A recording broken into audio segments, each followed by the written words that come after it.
कर्णप्पा एक भील युवक था जो दक्षिण भारत के जंगलों में शिकार करके जीवन यापन करता था।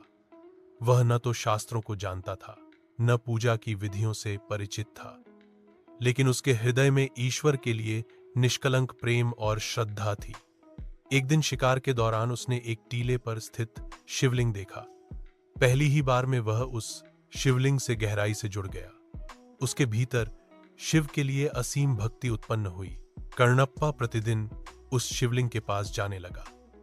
वह अपने तरीके से पूजा करता, शिकार से लाया मांस शिवलिंग पर चढ़ाता और पास के झरने से अपने मुंह में जल भरकर शिवलिंग को स्नान कराता। पारंपरिक पूजा पद्धति से यह बिल्कुल अलग था, लेकिन उसकी भक्ति पूर्णतः निष्कलंक और सच्ची थी। एक दिन जब वह शिवलिंग के पास पहुंचा तो उसने देखा कि शिवलिंग की एक आंख से रक्त बह रहा है। उसे लगा कि उसके ईश्वर को पीड़ा हो रही है। उसने बिना सोचे समझे अपनी एक आंख निकालकर शिवलिंग पर रख दी। रक्त बहना रुक गया। कुछ समय बाद दूसरी आंख से भी रक्त बहने लगा। अब भील के पास केवल एक आंख बची थी, पर उसने बिना किसी डर के दूसरी आंख भी देने का निश्चय कर लिया।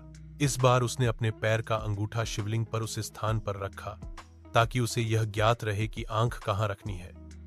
जैसे ही वह अपनी दूसरी आंख निकालने को हुआ, भगवान शिव स्वयं प्रकट हो गए। उन्होंने उसका हाथ पकड़ लिया और कहा कि उसके इस प्रेम और समर्पण से वे अत्यंत प्रसन्न हैं। शिव ने उसे दृष्टि लौटाई, उसे आशीर्वाद दिया और उसे अपने परम भक्तों की श्रेणी में शामिल कर लिया।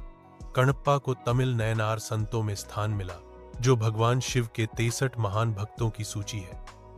ऐसी रोचक कथाओं के लिए हमारे चैनल को लाइक, शेयर एंड सब्सक्राइब करना ना भूलें।